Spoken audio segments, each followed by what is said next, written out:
प्रिय विद्यार्थियों, कैसे हैं आप लोग। आज के वीडियो में हम क्लास 12 फिजिक्स चैप्टर 3 विद्युत धारा चैप्टर का बहुत ही इंपॉर्टेंट टॉपिक को पढ़ने वाले हैं। दोस्तों, आज के इस वीडियो में हम पढ़ेंगे धारा तथा अनुगमन वेग में संबंध क्या होता है, इसके सूत्र कैसे निकालते हैं, इसका व्यंजक कैसे प्राप्त करते हैं। तो आज के इस वीडियो में हम इस टॉपिक को सबसे सरल तरीके से पढ़ने वाले हैं। इतना सरल आपको यूट्यूब पर कहीं नहीं मिलेगा। उम्मीद करता हूँ आपको वीडियो पसंद आएगा। अगर आपको वीडियो पसंद आए तो वीडियो को लाइक कर दीजिएगा, चैनल पर नए सब्सक्राइब कर दीजिए, बेल आइकन को प्रेस कर दीजिए, क्योंकि बोर्ड एग्जाम के हर सब्जेक्ट का हर इंपॉर्टेंट टॉपिक का वीडियो आपको इस चैनल में मिलता रहेगा। तो देखिए, धारा तथा अनुगमन वेग में संबंध क्या होता है। देखिए, ये हमारा इसका चित्र होता है। तो देखिए, धारा, विद्युत धारा और अनुगमन वेग में संबंध क्या होता है। देखिए, धारा क्या होता है। धारा होता है जो किसी चालक तार में प्रवाहित होती है, इलेक्ट्रॉन जो बहता हुई धारा होता है। और अनुगमन वेग क्या होता है, जैसे कोई चालक है, कोई चालक में जब हम धारा प्रवाहित करते हैं या फिर उसे हम किसी बैटरी से जोड़ देते हैं तो उसमें जो इलेक्ट्रॉन होते हैं अपनी कक्षा छोड़कर अनियमित रूप से गति करने लगते हैं।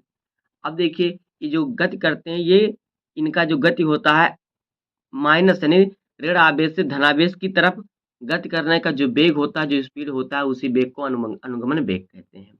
तो देखिए, आपको इसमें कैसे इसका व्यंजक प्राप्त करना है। देखिए, किसी चालक में विद्युत धारा आई, मान लीजिए हमारा कोई चालक है, इसमें आई धारा प्रवाहित हो रही है। तो किसी चालक में विद्युत धारा आई तथा उसके लंबवत काट के अनुगमन वेग vd। देखिए, इसका लंबवत काट का जो अनुगमन वेग है ये vd है। अनुगमन वेग vd और फिर मुक्त इलेक्ट्रॉनों की संख्या n और मुक्त इलेक्ट्रॉनों पर आवेश E तथा चालक के काट के क्षेत्रफल a पर निर्भर करती है।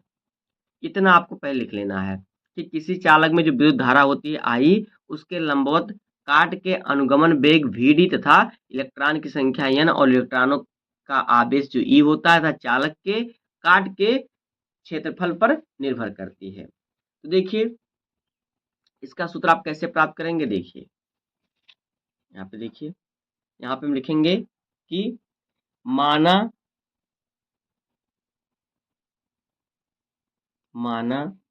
चालक की लंबाई, माना चालक की लंबाई L और फिर काट का क्षेत्रफल, काट का क्षेत्रफल A तथा अनुगमन वेग vd तथा अनुगमन वेग vd है। इतना आपको लिख लेना है। तब देखिए, तब समय t समय में इलेक्ट्रॉन द्वारा तय की गई दूरी कितनी हो जाएगी। तब देखिए, यहाँ पे लिखेंगे तब t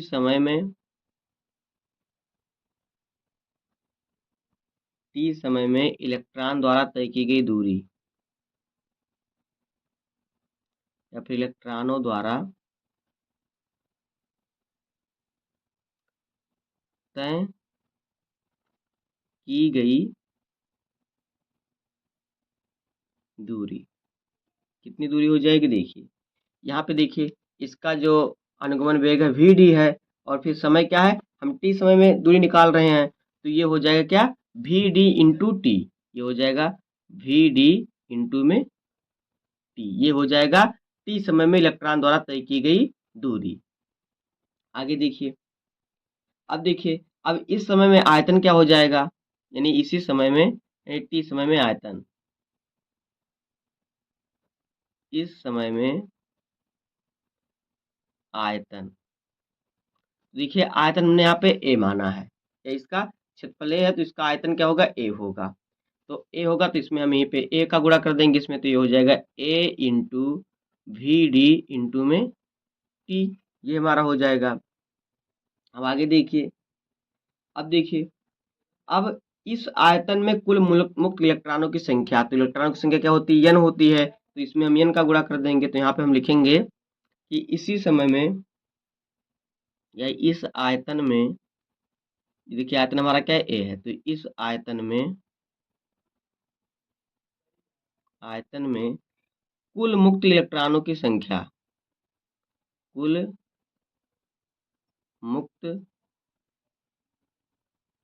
इलेक्ट्रॉनों की संख्या,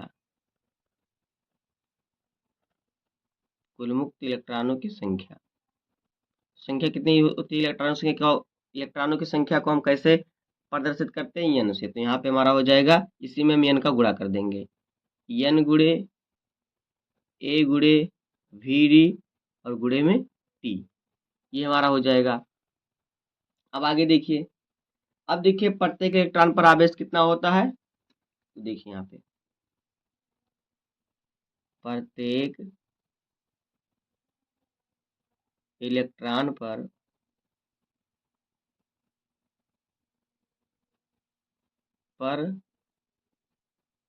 आवेश E मान लेते हैं। अब देखिए प्रत्येक इलेक्ट्रॉन पर आवेश हमारा E हो गया। अब देखिए इस आयतन से गुजरने वाला, अब हम कुल आवेश निकालेंगे। जो हमारा ये आयतन है, अब इस आयतन से गुजरने वाला कुल आवेश हम निकाल लेंगे। तो देखिए यहाँ पे हम लिखेंगे अब कि इस आयतन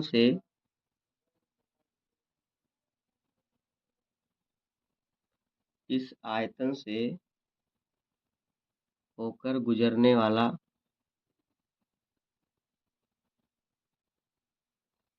कुल आवेश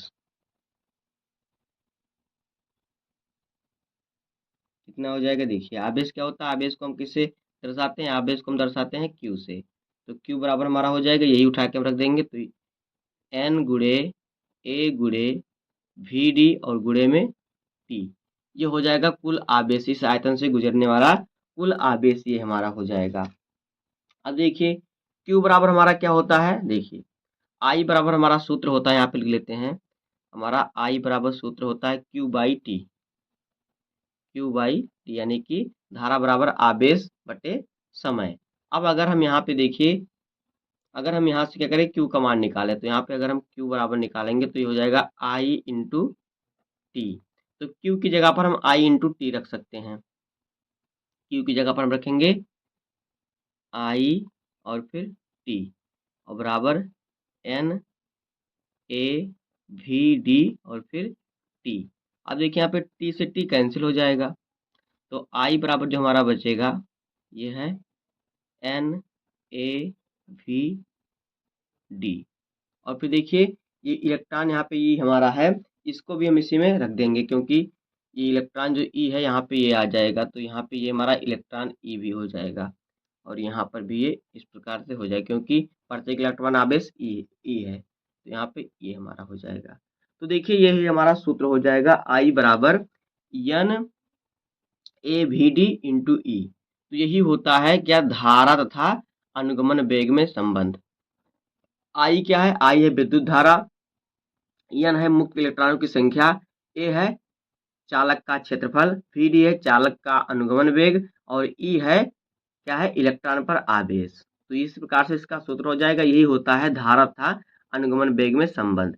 इस प्रकार से आप लगाएंगे तो आपको सबसे सरल तरीके से समझ में आ जाएगा, और बाकी तरीका भी है थोड़ा वो आपका क्या है, कठिन है। तो बस आज की इस वीडियो में इतना ही। उम्मीद करता हूँ आपको वीडियो पसंद आया होगा और यह टॉपिक समझ में आ गया होगा। अगर आपको वीडियो पसंद आए तो वीडियो को लाइक कर दीजिए, चैनल पे नए हैं सब्सक्राइब कर दीजिए, बेल आइकन को प्रेस कर दीजिए, क्योंकि बोर्ड एग्जाम के हर सब्जेक्ट का हर इंपॉर्टेंट टॉपिक का वीडियो आपको इस चैनल पर मिलता रहेगा। तो मिलते हैं किसी नेक्स्ट वीडियो में, तब तक के लिए धन्यवाद, जय हिंद।